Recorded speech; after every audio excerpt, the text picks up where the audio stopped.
Hi, everybody. John Turan with the Arbor School of Central Florida. Thank you for joining me on our little walkthrough tour today.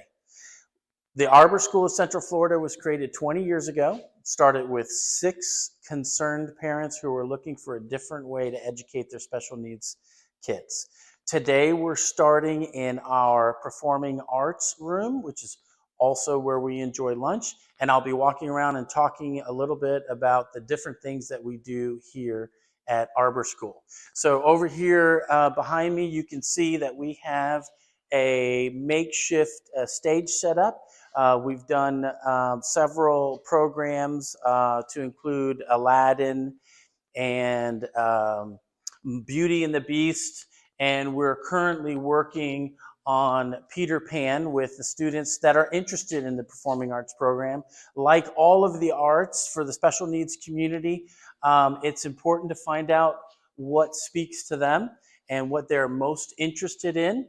I am not only the Director of Business Partnerships here at Arbor School, but I'm also a parent, and my son told me he wanted to be in a play, and I tell you, it was one of the happiest days of my life because I never thought that my son would be interested in being front and center, which was a huge surprise for me. We're located at the Holy Cross Lutheran Church campus in Lake Mary. We have been here for the past few months, and this is our middle and high school campus, which houses approximately 100 students. Like I said, 20 years ago, we started with just 6 families and 6 students. Today, we have 155 students who attend both our elementary school in Winter Springs and our high school and middle school, which is here in Lake Mary. I'm going to take you into our English and Literature classroom, which is Miss Wendy Kay's classroom. It's one of my favorite classes because she does something very interesting and to get kids interested in reading, and she calls it a blind date with a book. As you can see, Miss Wendy has covered all of these books in paper. You cannot read the cover, you cannot see what the book is, but there is one excerpt on the back of the book. So the students read excerpts from these different books that are plain paper wrapped and numbered. If they like the excerpt, they will pick that book up and read it as a project, and it teaches the kids not only to love literature, but also to not judge a book by its cover. So sometimes these books and stories turn out to be very different than what they thought when they started with just the excerpt. Our average class sizes are about 10 students. I have behind me a Promethean board. Technology is very important. This is an interactive board which we have in all of our classrooms. This board allows the students and the teachers to work together on projects, and it is interactive, which keeps the students engaged, and it is connected to the internet so they can very quickly look up facts and figures and switch topics as they see fit. The students love the Promethean boards because it is an opportunity for them to be part of their education. We're heading out to the arts. So science, technology, engineering, and math is very important, inclusive of the arts that we talked about. So we're going to head out to the art room where we do three-dimensional builds with three-dimensional printers. We have hands-on art projects as well as digital artwork. And we're teaching kids to use the technology that they're going to be exposed to when they graduate and start working in the community. And in here we have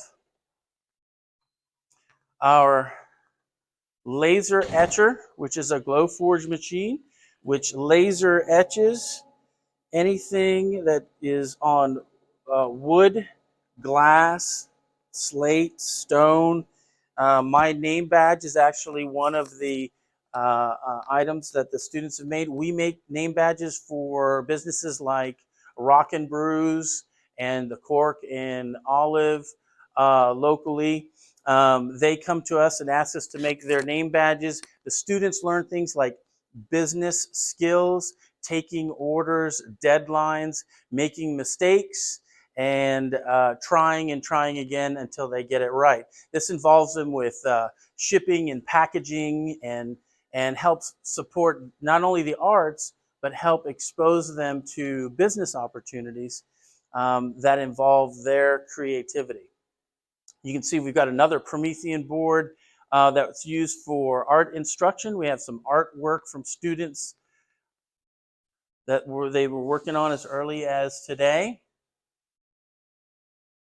And one of the most unique and most sought after projects at our school is the 3D printing.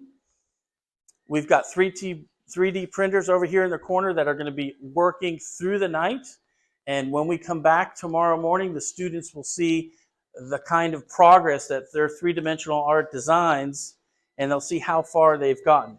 And this helps them with not only design, but planning, a little bit of patience, because you can see they take a while. But you can see on the shelf above are some examples of 3D art that the students have created. Some of these pieces require multiple components to be 3D printed and then later assembled and then hand painted. 2 times a year, we have art shows where we host and display the students' artwork, whether it's hand-drawn artwork, 3D printing, sculpting, and students have the opportunity to participate in the art show and also sell their wares, and we share some of the revenue that we get from the sale of their artwork with the artists, and that helps to better encourage them to continue to work on the arts. Students at the Arbor School receive a high school diploma, and most students who attend the Arbor School have access to funding through the Step Up program, which is for children that have specific challenges. A student with any IEP, for example, would be eligible for funding. That funding helps offset the tuition expenses at our school. Our school is an independent school. We're a not-for-profit 301.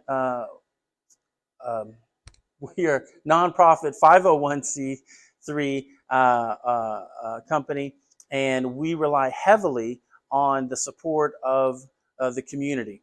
Most of the kids that have funding through the state also have to bridge that gap for tuition. Something that makes our school unique is over 60% of the kids that attend the Arbor School of Central Florida have a secondary scholarship from the actual school to help offset their out-of-pocket expenses. So we don't want children with special needs who would benefit from attending the Arbor School to not be able to attend for an inability to pay. So we work with the families, and we can only do that because we get the support from our community.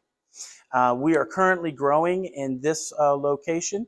Our elementary school, which is in the Winter Springs, is also currently growing and expanding, and we look for an opportunity to work with the community, whether it's through vocational opportunities to work in the community for our students who are going to be working after graduation, or supporting their secondary education. Some of our students go on to college afterwards. So whether it's supporting their secondary education or exposing them to vocational endeavors before they graduate so they're ready to work, we do all of that with the support of our community and our business partners. So I hope you enjoyed today's tour, and if you have any questions about the things that we could make for you or opportunities for internships for our students who are going to be graduating soon, we would love to hear from you, and you can contact us directly, and we'd be happy to do a presentation at your business or at your club so that you can learn more about what we're doing for the Seminole County community. Thank you very much, and I hope you guys have a great day.